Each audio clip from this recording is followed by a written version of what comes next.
السلام علیکم۔ یہ اقوال و فرمان آپ کے لیے بہت اہمیت رکھتے ہیں۔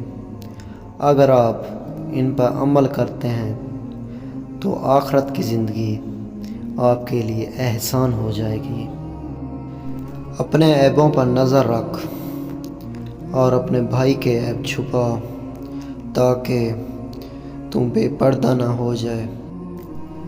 ایک تیرے کن کے یقین پر میں نے مانگی ہیں بہت سی دعائیں یا رب۔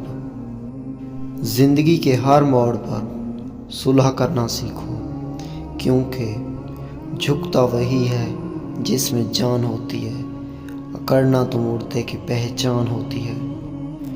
نبی کریم نے ارشاد فرمایا، اگر جوتے کا تسمہ بھی ٹوٹ جائے تو اللہ سے مانگو۔ صبر ایک ایسی سواری ہے جو اپنے سوار کو گرنے نہیں دیتی، نہ کسی کے قدموں میں اور نہ ہی کسی کی نظروں سے۔ اس محبت کو سلام جس کے آخری الفاظ بھی تھے، میری امت میری امت۔ یہ دنیا بھی کتنی عجیب ہے، ایماندار کو بے وقوف، بے ایمان کو عقل مند اور بے حیا کو خوبصورت کہتی ہے۔ لوگو، اپنے رب سے ڈرو، قیامت کا زلزلہ ایک حادثہ عظیم ہوگا۔ اگر تم گناہ پر آمادہ ہے تو کوئی ایسا مقام تلاش کر جہاں اللہ نہ ہو۔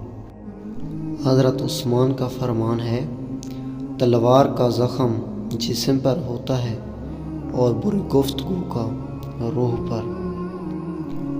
جھوٹ بول کر جیت جانے سے بہتر ہے سچ بول کر ہار جاؤ۔